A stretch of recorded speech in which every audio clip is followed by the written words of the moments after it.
গাজায় ইসরায়েলি হামলায় একদিনে অন্তত ৪৩ ফিলিস্তিনি নিহত হয়েছে।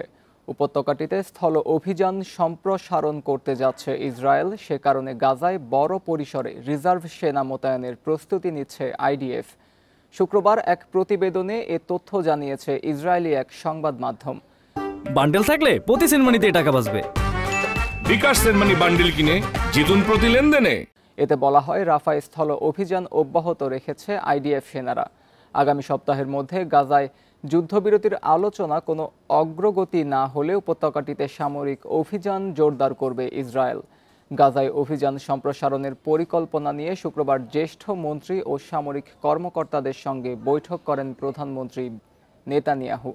এদিকে গাজায় ২ মাস ধরে কোনো খাদ্য সহায়তা পৌঁছাতে না দিয়ে ইসরায়েল যুদ্ধাপরাধ করছে বলে সমালোচনা করেছে অ্যামনেস্টি ইন্টারন্যাশনাল, আয়ারল্যান্ড এবং অস্ট্রিয়া।